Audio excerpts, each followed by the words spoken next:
Okay, so here we are in this fledgling podcast that may or may not ever take off, but anyway, it makes for great conversations. So it's a Friday in Lent. What is on the menu, girl? What is on our mind? I'm talking about fish sandwiches. And I was leaving Adoration and I was starving and it was only 10 after 4. So I thought, I bet I could get a really good fresh fish sandwich somewhere. So where do I go? Wait a minute, you said fresh fish. You're in Mobile. You could have had fresh fish. I know. I know. So I go to Wendy's and as soon as I start eating that sandwich, I can't even get home to eat it. I'm so hungry that I just start inhaling the fish sandwich on the way home. And the picture was beautiful. It's panko crusted. It looks so fresh and flaky, and it's all this, great fish. And so I take a bite and I'm like, nobody does it like McDonald's. That's all I have to Listen, say. listen, nothing says a Friday in Lent like scarfing down a fish sandwich on your way home because you're fasting or abstaining or whatever it is that you're doing. But man, that is like when the devil says hello, you're really hungry and what you want is a big old hunk of chocolate cake. Go for the fish sandwich. Go I for the fish don't know what it is about the fish sandwich on a Friday. That and tuna fish casserole, I think, brings back all my childhood memories. I think. sandwich. I mean, you put a tuna fish casserole in front of me, and I'm going to scarf that baby down Are too. you kidding me? I don't. That is not, this is not in my home culture. I didn't have it home growing up. No, I didn't. I You never didn't had have it. I've never had it. I've never had tuna fish casserole. For when you me, come it's to just my a joke. house in No, April. no, You are getting tuna. You get something nice, but with a side of tuna fish casserole. not at all. No, no, You'll love no. it. Yeah, Really? no, that's my Is it childhood canned memory. tuna? Yeah. I mean, I have some beautiful tuna steaks that I sear and make delicious Mhm. salad with, but Yeah, no. listen, today I had a tuna fish sandwich. Tuna fish. You can't just say tuna, it's got to be tuna fish. I Yeah. had a tuna sandwich at, are we dropping names of businesses that we're going to? Nobody's going to sponsor us. I went to Oh. Panera to meet up with a girlfriend. So far we got Wendy's, McDonald's, and Panera. And maybe Starkist. Oh, Starkist. Chicken of the sea. Chicken of the sea. So I had tuna sandwich for lunch. So I had a little slice of veggie pizza for dinner. That's what I had. Veggie pizza? Yep. Tell me, I had an inhaled, I probably still smell like tartar sauce. So I Which, by the had way, a really good sandwich does not, when you bite a good fish sandwich, the tartar sauce does not stay on the sandwich. no, the whole bread slides off. And sometimes the meat patty too. Do you get the double? John gets the double. Well, this was Wendy's. I don't know if they have it. Oh, that's right. It Wendy's. was like Wendy's. Alaskan pollock or something like that. It was good fish. It was very flaky and whatever, but it needed to be chopped up, pieced together in the shape Minced of a fish. square. Minced fish. Very oily, Yeah, greasy, and a hunk of cheese. Please explain to me the hunk of cheese. I don't Why know, does it but have a slice I'm of not sure American you can go cheese? wrong with cheese on anything. Ew, I don't. I Oh, mean, cheese on anything. You add, except maybe like, peanut butter and jelly. No, I would not put a piece of cheese on that. no, no, no, But no. cheese goes good on anything. But truly, the fish fillet is a classic, and Yeah. nothing says Lent like the fish fillet, which has Catholic origins. Do you know the story? No. Yeah, when I guess Kroc was the guy who created McDonald's when he was selling out his first franchises. There was a guy, I think in Ohio. Maybe I'm wrong. Now, if the three people who will listen to this are going to send in all kinds of hate mail and say you got it wrong, it was Wisconsin or whatever. But I think it was Ohio. It was a very big Catholic community. And the guy, this was in the early 60s. So it was before Vatican II had opened up the changes that came down the pike that people are eating meat on Fridays again. So the tradition of not eating meat on Fridays was hardcore at the time. And this guy had a hamburger franchise and he was losing money on Fridays. And so he developed the fish fillet sandwich to sell on Fridays. Why And am I not surprised that you know these things? It's like fun fact, Maria. Invite me to trivia. Yeah, that's a story. So thanks to a Catholic community and thanks to a practicing Catholic franchise owner, we have the fish fillet, Wow. which is tasty any day of the year.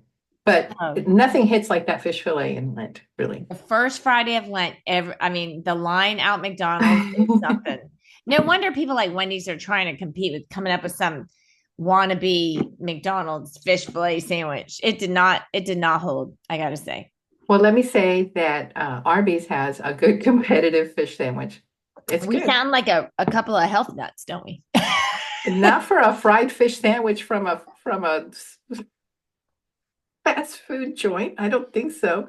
Here's here's incredible irony. So I went out and had lunch with a girlfriend today. We had a lovely conversation. And so we both were eating tuna sandwiches and salad at Panera, as I said. I get home and I had taken out some flounder for dinner. I was going to make Mhm. flounder for dinner. And John was like, "Oh, he hasn't been feeling well." He says, "Can I just have some comfort food?" And I say, "Well, what do you want?" He says, "Do you have like fish sticks, frozen fish sticks?"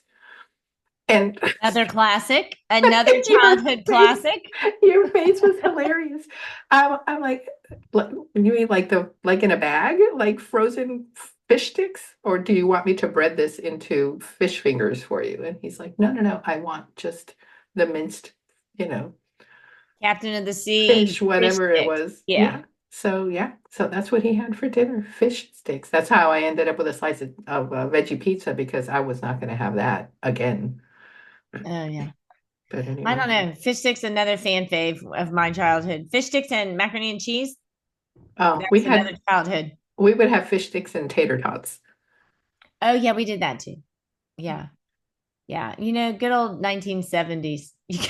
You had a tuna fish Processed, casserole or some fish sticks with some macaroni and cheese, and your kitchen is clean. processed packaged food. So I didn't mean for us to go down this nostalgia trail of Yeah. Friday food, but let's just keep going with this. What about what about the tomato soup and the grilled cheese sandwich? Oh my gosh. Okay, now that and my husband and I, that is like our go-to when we just don't feel good or we're tired, or there is nothing like a grilled cheese with tomato soup. We don't even get spoons. We just like drink the soup when we're done Slurp dipping it the in a sandwich. cup. Did you know there's a store in, I think it's in Cincinnati, Ohio, and it is all kinds of different kinds of grilled cheese sandwiches and all kinds of different tomato soups. And on the top of this fast food grilled cheese tomato soup sandwich establishment, there is a bowl of soup and a slice of a grilled cheese sandwich. That's what's on top of it. It was terrible. Like a three.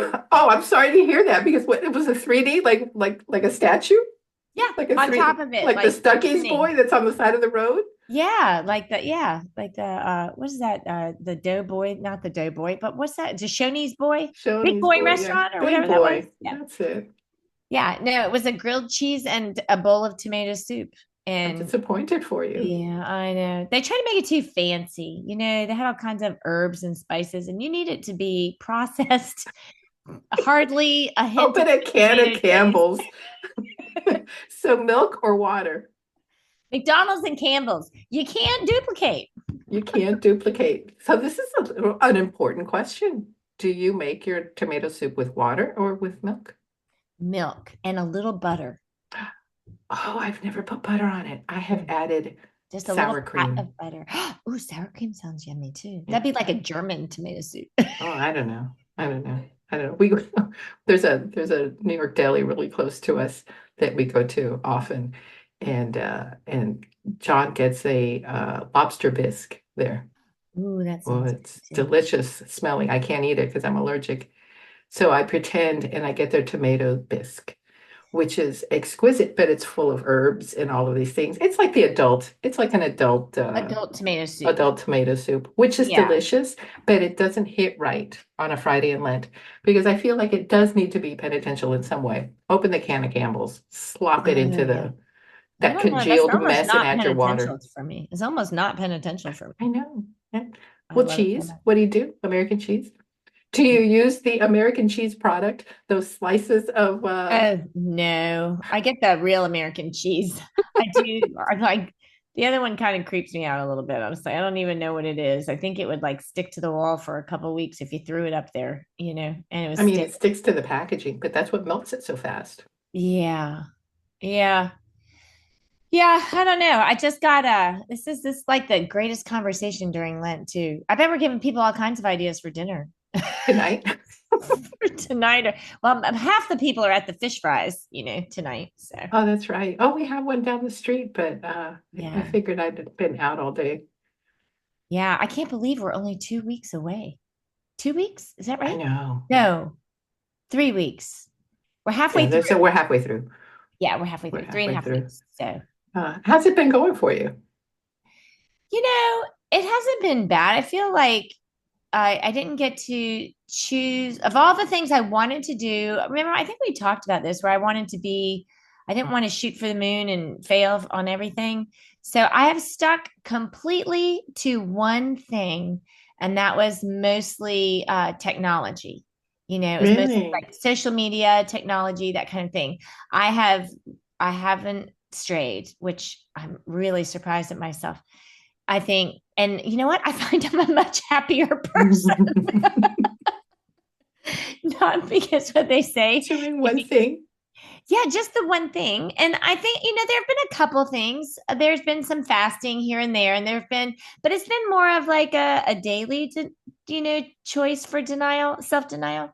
It's been like, a glass of wine. I'm not having wine during the week, but a couple of times during social events, I've kind of, gone ahead and had a glass of wine, things like that. But I haven't felt like, super disappointed, or I just have felt like this has been a very interesting Lent. My father-in-law died and my husband lost his job. And I feel like Lent got handed to us Well, instead of, that's what happened to me. I think the last time we spoke, I didn't even have a plan for Lent. I wasn't going to yeah, I didn't know if I was going to give up anything or take on some kind of nothing.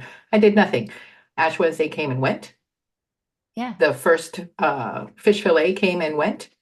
And here I am. I haven't done anything differently.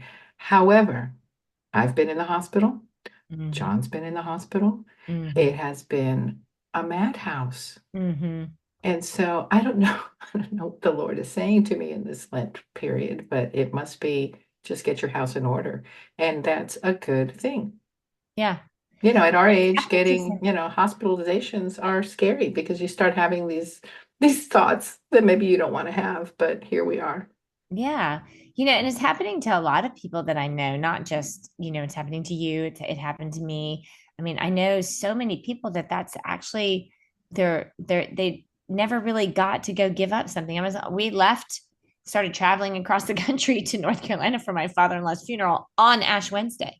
Hmm. And we drove, the 13 hours, arrived, got scarfed down a peanut butter and jelly sandwich, and then you know, unpacked the car and went to mass in North Carolina for Ash Wednesday to get ashes on Ash Wednesday. And from then on, it has just been like this roller coaster of events that I think that God's just asking all of us for surrender. Like for Mhm. Lent, he wants surrender. That's what he wants. He wants just a daily surrender to with everything. Our will, even our choices to suffer for him, don't get to be our choices. They get to be his. Even the have to surrender our fastings to him and let him choose what we fast from.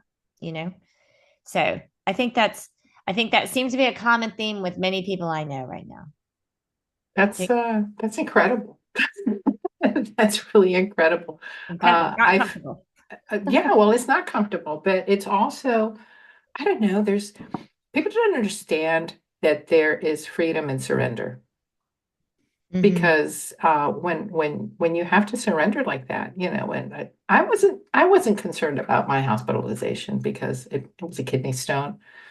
But there was this touch and go moment where they thought that it might have been an embolism, a pulmonary embolism, because the pain was right there, right Yikes. in the back where it could have been my lung. So Yeah. that was scary, but but with John too, because he has a chronic illness. And so what can you do? You can't do anything. You actually have to, have to surrender, or what are you going to do? Go crazy?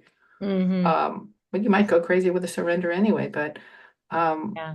yeah, I think that he's just been asking us to just turn over all of these things, all of these plans. I had a conversation today with a friend of mine about God's will and how to, what is God's will?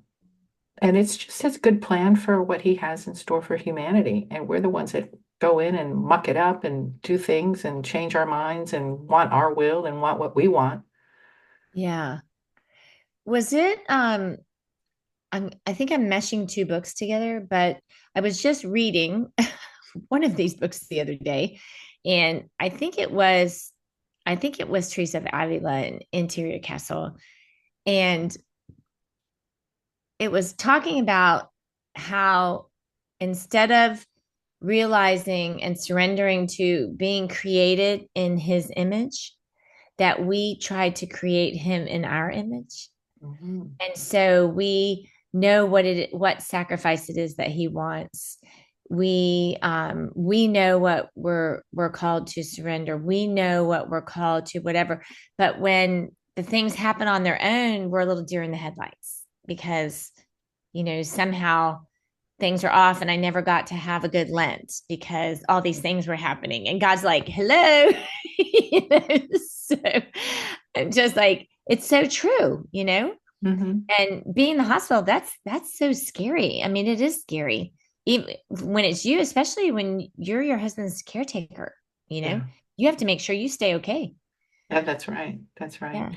Well, so let's talk more about that because because now I brought up some notes. This is what I really wanted to do the show about, not about Fish sandwiches. fish sandwiches, but it's of a piece. It's all the same. Hmm. Um, but so God's will is God's will for humanity, right? It's his plan for us out of his goodness for us. And one of the things that I read today as I was just thinking about it, I didn't go deep in it. I was just get jotting some thoughts to throw at you and let you quote scripture and let you quote the catechism because I'm not going to do it. It's not on my head. Um, Hang on, but, but gotta find one. But, but one of the things that I read is that God's will is not an imposed law. Like it's not an imposition on us. It's not something that he's saying this is how it is. Um, but it's that it's giving us the opportunity to respond to him. And I've been thinking about that all day because like I said, this conversation that I had with my friend kind of threw me for a loop because it was about discerning God's will in our lives. And I just, I was telling her, well, you have to look for signs. If it feels right, that's a good thing. Do you have a spiritual director that you could talk to? That's a good thing. Hmm. Are there good things that keep coming up around this thing that you're discerning? That's a good sign. Hmm. It shouldn't be something that is wrecking you or causing anxiety for you. Although sometimes it feels that way. Hmm. But I've just been pondering that, and I'm not using it as an excuse for not having decided to give up chocolate for Lent. Um, but I'm really looking at what's the big thing that God wants from me? What are you reading? What is This that? is the book In the School of the Holy Spirit. It's like that's what Wow. you're talking about.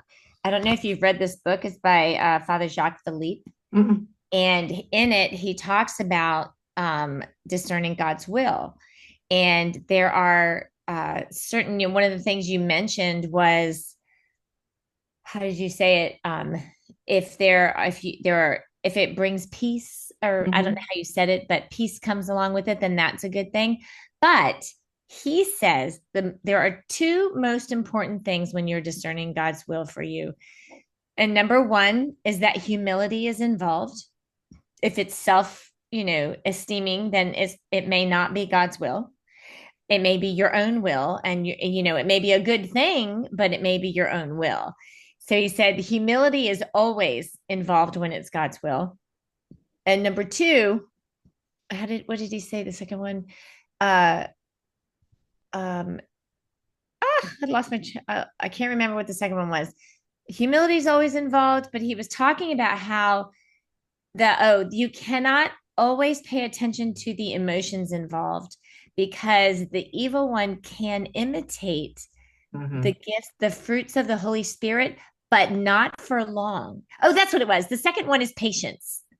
Oh, Because okay. if you wait, then eventually he can't continue the imitation. So if it is feels peaceful and you know that this is God's will because you feel such peace, well, just wait. Because if it is God's will, waiting is not going to stop it. But if it's not God's will, waiting will cause the false sense of peace to reveal itself. Yeah, yeah, the chaos will ensue. Yes. Yeah. So I just thought Yeah, that was really I like interesting. it. Like all the things to discern God's will are like if you feel peace, might not be him. If you feel joy, might not be him.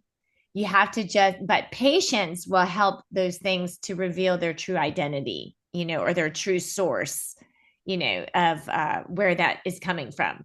So always watching, always waiting. And he said there's always some sort of humiliation with it, that comes with it. If you've done anything great, sometimes you feel like that was so stupid. I looked like an idiot when I did that. Whatever. That's probably God's will. 100 people are going to go to adoration now because you fell flat on your face. Like launching an unscripted podcast. Yeah. And beginning with fish sandwiches and tomato soup. Okay, why To me, not? there's nothing more Catholic than that, though. You can't get more Catholic than that in Lent. Fish sticks and Yeah. discernment. That's Yeah. always a good combination. Yeah, that's a tricky one though.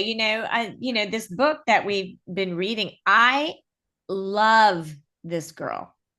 This what's her name? I can't remember her name now. Sister Claire Crockett. I Yeah, yeah, yeah, yeah. if she were close to me, I would never leave her because she actually reminds me a lot of you, Maria. Oh my goodness. She's just Because I smoke in joyful. fields and have toilet lighters. No, she just makes everybody laugh and she just loves life and she's constantly just like flailing but running in the direction of the Lord. Not that you're flailing. You don't really flail. I'm more the flailer. I She flail. I fall. I face No, plant. you're Bam. the steady Eddie, Maria. Impossible. Impossible. Well, No, but listen, we have her been yapping for half an hour almost. oh, oh my gosh. What do you think? Um, Should we do this again? yeah. Did you have something else to add? I cut you off. I cut you off because I'm looking at the We didn't even time, talk but about the book though. Did you not want to talk about the book? I haven't read it. I haven't done my homework. Oh, well, Show. I'm going to post this. I'm going to post this just the way it is. Really, the podcast is just going to be unscripted. Put the book up for people to see it, and we'll oh, resume next week with a oh my book. gosh, people, read this book. I don't even know if you can get this book. It was like $200 on Amazon not that long ago because it went out of print. Did you pay And for that? I don't, oh no, I paid like 16.95, but I don't know. But it went out of print, but I think it's maybe back in print. Open it up. It's called Alone with Christ Alone by and it's Keep talking until I come back. I'll tell you where you can get it. okay, it's Sister Claire Crockett. It's the story of her life. They're looking for causes for her canonization, and she is a servant sister of the Home of the Mother You can in actually order Spain. it. You can order it from the order. Oh, you can order it from the order. Yeah. Very nice, and they would But probably get a lot more money. But she died in 2016 in an earthquake in Ecuador, and that the home that they were all in crumbled, and she died in that. But she is awful. just her. I'm at the part of the book where she is journaling about her going through the spiritual exercises of Saint Ignatius. And oh my gosh, the beauty in her prayer and her desire. Oh my gosh, it's just, you guys get the book. So I'm just Her, her misery, his mercy. I am going to, that's the chapter. That's the chapter that I was on. yeah. Yeah, well, we'll do this again next week Yeah. and talk about the book. But it's you can find it under New Hope Publications, which is here in Kentucky because this is a Spanish order of nuns. Um, what are they? The home of the mother. Yeah. Um, but I got it here. I got it. I think it's probably like a print on demand service that that is printing them here. Okay. So yeah, it's not $200. Yeah. Well, I told our mutual friend Lissa to Huh? get it. And Oh, she said, it's like $200. God bless her. I will finish mine and take it to her. Yeah. But we can't use mine because I write in my books. So Do you really? oh yeah, it's all I destroy my books by the time they're done with it. I'm underlining and starring and exclamation points and Oh, I've got to I tell love you it. something funny. I let somebody borrow. So we were doing a book study at my parish, and we were doing my book. So you talk about a little bit of humility there. You're sitting in a room of women that you've been working with for a couple of years, and they're all reading your book, and I'm like, I hope you like it. And so I had a copy of it with me, but I have a box of them right here next to me. And so this woman showed up and it was her first night in the book club, in the book study. She just kind of was dragged along by a girlfriend, loved it, didn't have a book. I wrote the book. So I handed it to her and I said, "Here, I know what's in it." So I let I know what it says. I know what it says. I said it.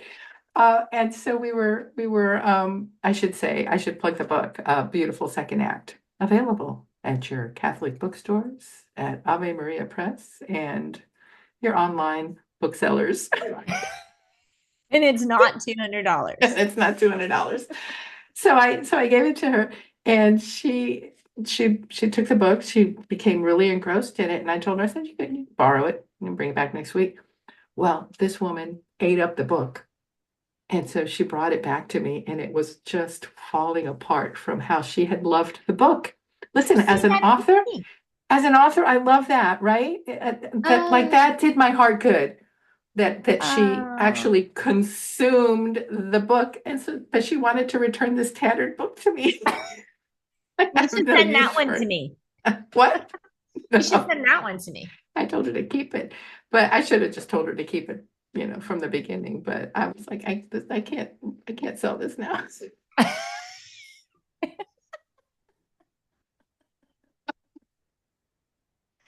It's like someone using your handkerchief. Oh, no, no. You know, yeah, no, no, thanks. You keep that one. God. Let me gift this to you, please. Oh, brother. Okay, so next time we do this, we have to do it on a Thursday so we can tell people where to go to get their Lent Friday dinner. That's right. I'm telling you right now, Mm. Arby's. Arby's competes with the fish fillet. It's not in the style of the fish fillet, so, it's not going to be greasy and fall off of the tartar sauce Oh, or I be. don't know I about think that. that's why they use the cheese on the fish fillet to capture that patty so it doesn't slip off the bread. That's what it is. That's And that genius. mine has to be like swimming in tartar sauce with the extra piece of cheese. And the funny thing is, I hardly ever eat fast food, but today was the day. It was Today delish. was And I it. Did you think get the French rest of fries my with it? Fridays might be like the fish sandwich in search of the Lenten fish sandwich prize winning Uh, establishment. I'm going to ask you to report next week. I think I'm going to Arby's. Yeah, give it a shot. All right, guys. Well, thank you for listening if you've stayed this long. Um, and Inez, thank you for playing with me tonight. This was fun. I think that This was we've great wanted fun. to do this for a long time. So, Yeah. Talk all about right, unscripted. Woo. unscripted. All right. Well, listen, have a blessed weekend. Pray for me. I'll pray for you. Yeah. And don't eat a burger at midnight because I think that's cheating. That's it's cheating. It's not God's will for you, even though it feels good and brings peace. That's right. God bless you. Good Bye. night.